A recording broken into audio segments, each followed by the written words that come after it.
my response might sound a little tough, but I'd kill him, I'd bury him.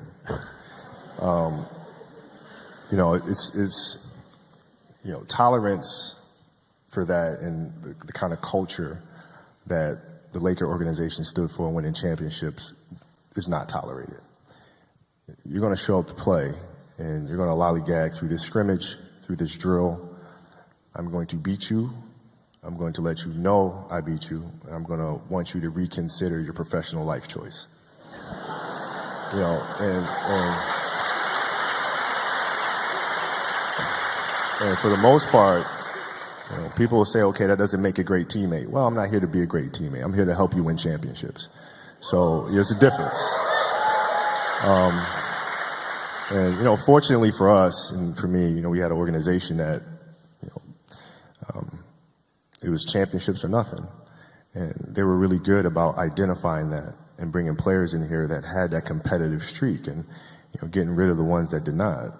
If I got to fight to get you in the gym, that's a problem. That's a problem. You want players that are gym rats, players that want to be in the gym, that want to work. And then from there, you build on top of that. But if you're lazy, man, I don't want to talk to you. I don't want to deal with you. You're going to make me feel dumber.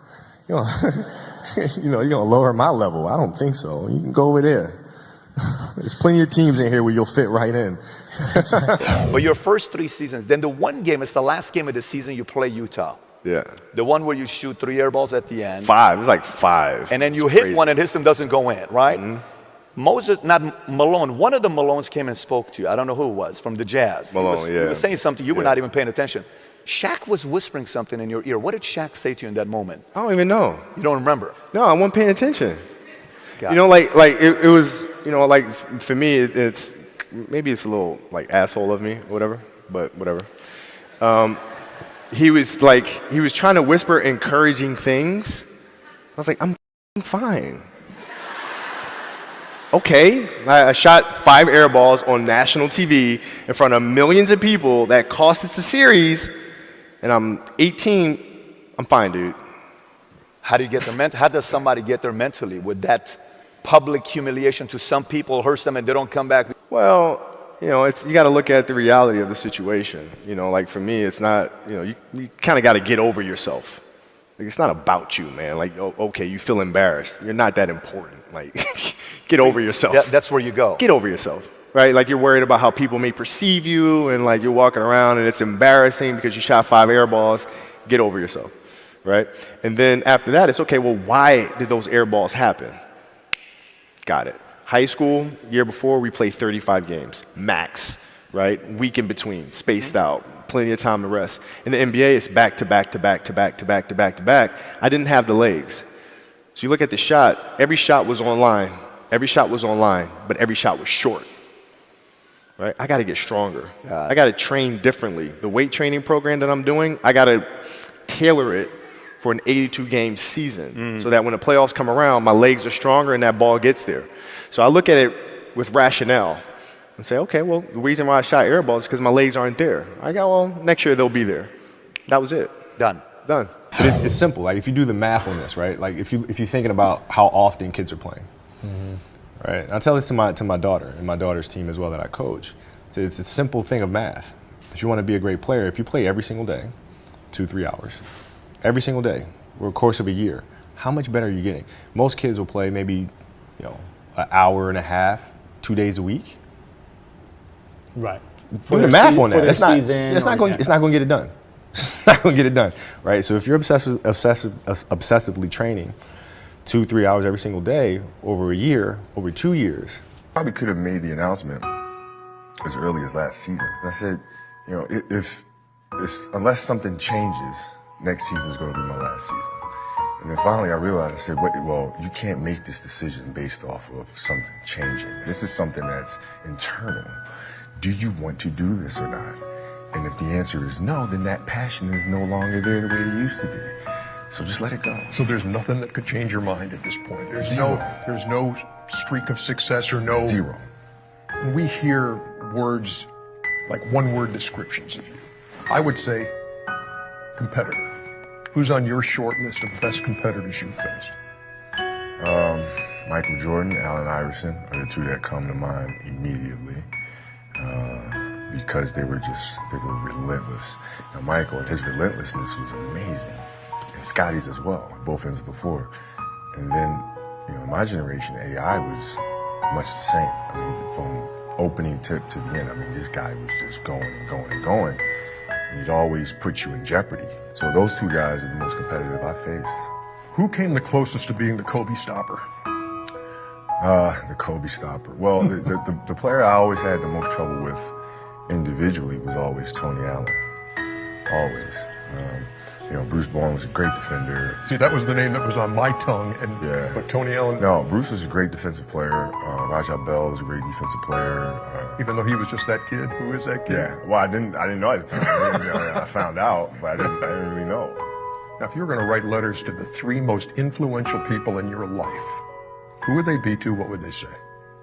Well, from a basketball perspective, I would say I'd write one to Michael, Bill Russell, and Jerry West. Saying what? Saying thank you for your mentorship.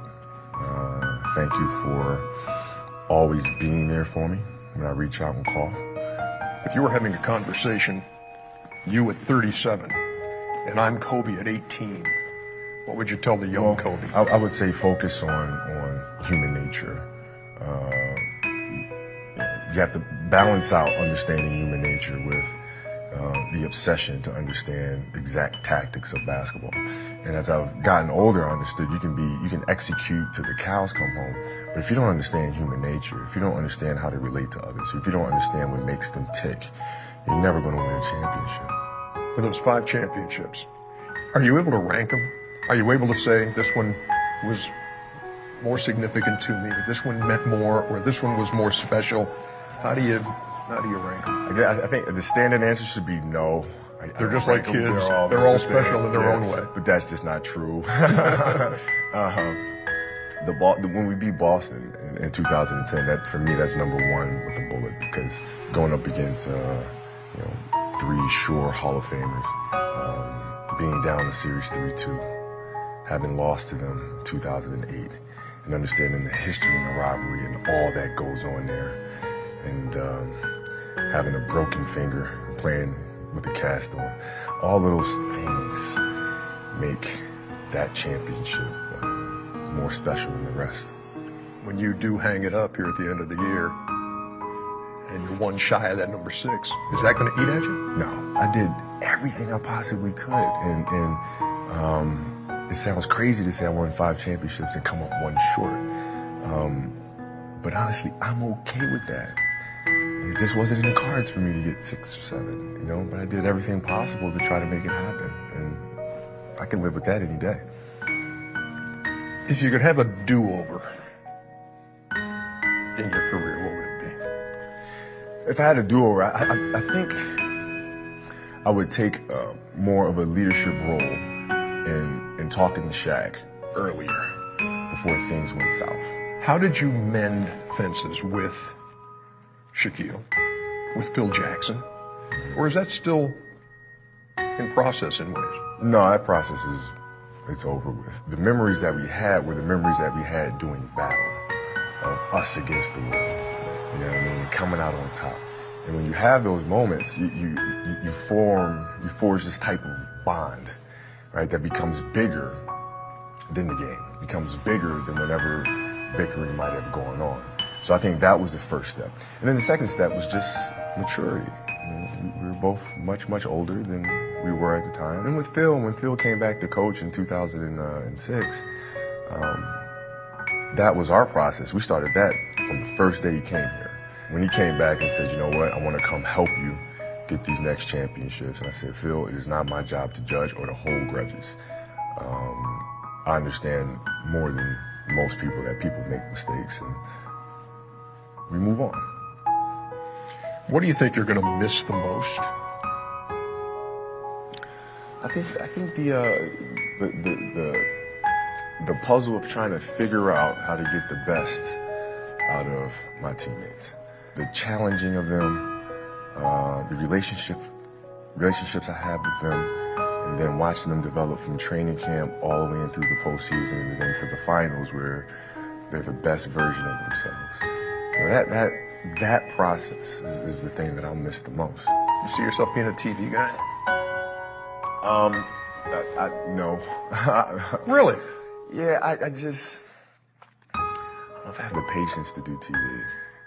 Doesn't require much. No. Charles, Kenny, Yeah.